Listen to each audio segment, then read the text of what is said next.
show on the road. Happy December. It is December 6th or December 7th. I'm gonna show you one of the things that I love about living where I do and kickstart this mental health conversation in regards to training and exercising and climbing. And so, yeah, let's get this going. When I was younger, in middle school, high school, I dealt with a lot of body image issues. You know, I was overweight in middle school, got into high school, got into college, and you know, I grew a lot. I never was overweight again, but that mindset never really left me. One of the things that stuck with me was a really unhealthy relationship with food. In high school and middle school, I would starve myself and go for long periods of time without eating a lot. I would inevitably eat my feelings, and this was really unhealthy. I would get really guilty and feel really gross about how much I'd eaten. And on a couple of occasions, I tried to make myself throw up. And on even fewer occasions, I actually succeeded. I tell you this because I want to start by talking about, at least for me, the impact that climbing has had on my life. You know, if not for climbing, I don't think I'd be walking here right now in a couple of ways. One, I wouldn't have the motivation to get up and ski this mountain when it's like negative however many degrees out. And two, I want you to know what I mean when I say that this sport has saved my life.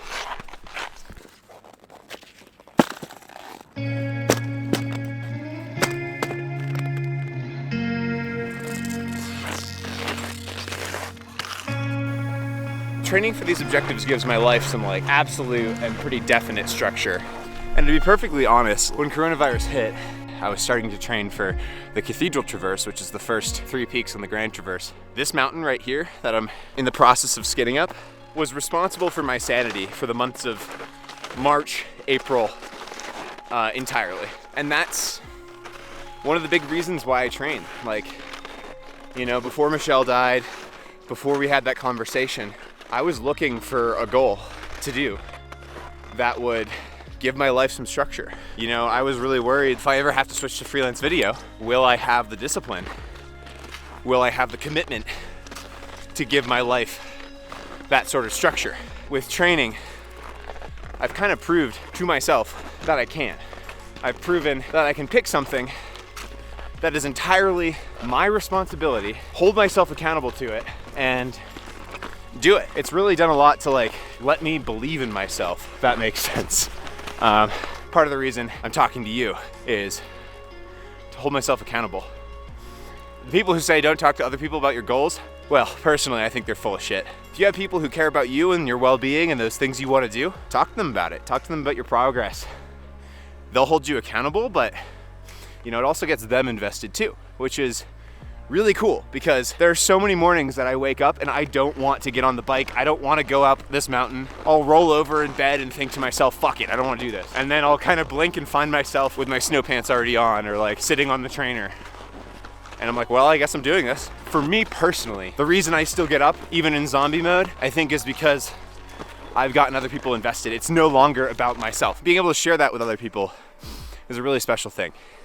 Training has done wonders for my mental health. But I know my mental health is reliant on this thing that I'm doing, and it's scary because what happens if I get injured? What happens if I don't succeed? The answer is, if you're not careful, you spiral and you're back to where you started.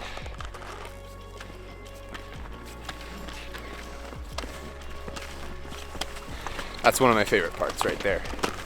This is like a boardwalk across the sky. About 3 years ago, when I was just coming out of sophomore year of college, I was introduced to climbing. Obviously, it changed my life. I live out here in Jackson, and I'm so fortunate to be able to do that. And I can say, without a doubt, it's given me a lot in life already. But when I was first introduced to climbing, you know, I was infatuated. I was obsessed. It was a lot like any first serious relationship. My life revolved around how I could be with climbing more, how I could do it more, do it better. One of those side effects was, for the first time in my life, food didn't rule my world. I wasn't binging and purging. I realized that if I hadn't eaten enough, I wouldn't be able to climb, and that was a problem. So I ate more. For the first time in my life, I wasn't dreading the next meal. That was really freeing for me. I could eat without like feeling guilty. The urge to throw up wasn't there. It was really kind of revolutionary for me. That feeling of liberation lasted for about 6 months. And then I injured my shoulder, which is the injury that I've referenced in every single video. It was an overuse injury.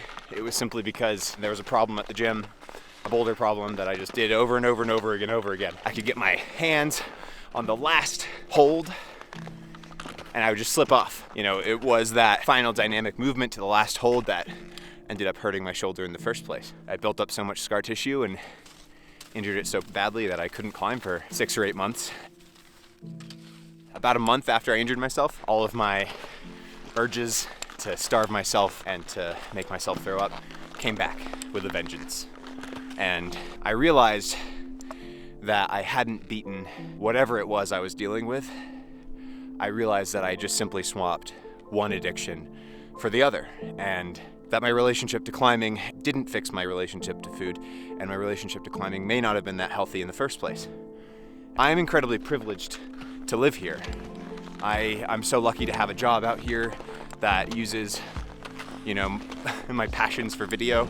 I'm so happy I can take the time to make these videos. I'm so happy I can spend the time to train. I'm so fucking privileged to be out here. And the outdoors have given me so much. I've made so much progress in regards to my mental health and my eating problems, my relationship to food and the outdoors. And I've met some really awesome and amazing people. But there's a big fucking asterisk next to any time I say the outdoors have helped me grow, the outdoors have helped me beat or helped me overcome my mental health struggles. You know, I don't even know what to call them. It's part of the reason why I'm doing this series, is so, you know,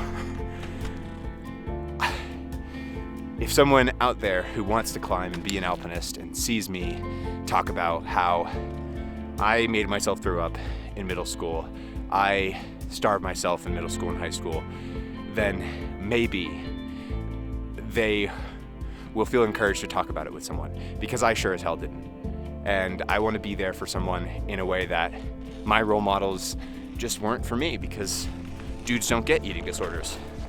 Or at least that's what everyone's always thought. Boys and men should talk about their feelings more. I wouldn't have made the amount of progress that I have if I hadn't had a great group of friends and a large amount of people I could rely on and talk about the things that I'm going through with. It wasn't until sophomore year of college that I realized the eating disorders that I'd struggled with in high school and middle school were actually eating disorders. I was in denial that entire time because boys don't get eating disorders. But if one guy, one person that I looked up to who looked kind of like me, talked about their experience with eating disorders, then I probably would have been able to get help a lot quicker. I guess the whole point of this is for you to know why I'm making this series. After Michelle died, I took some time off from climbing. I mean, it was October, so I wasn't doing much climbing out there anyway. I never questioned if I was gonna keep climbing, but I did want to figure out why I'm climbing. I hope this episode has given you a little bit more insight into why I train, why I climb, and why I'm talking to you right now.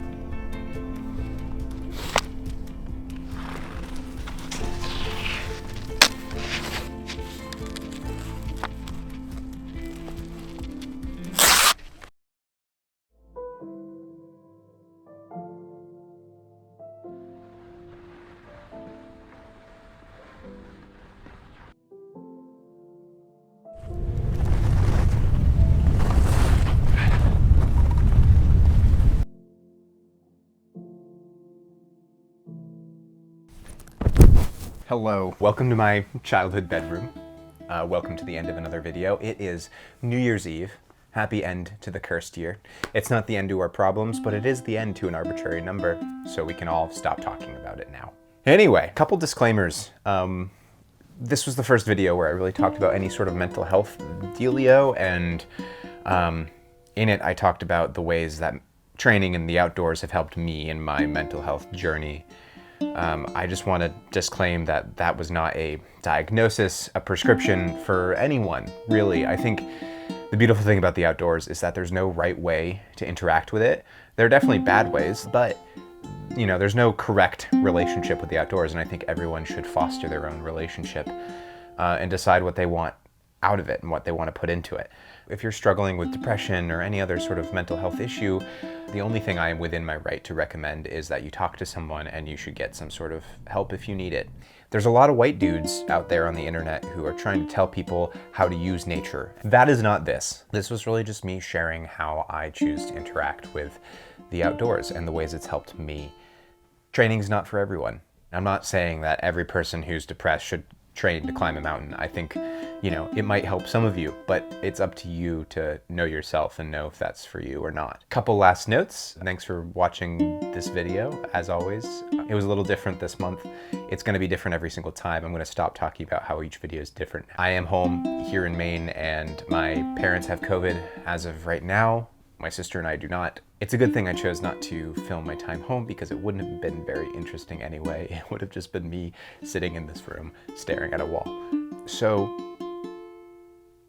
Happy New Year. I look forward to seeing you in the next one. Thanks again for watching, and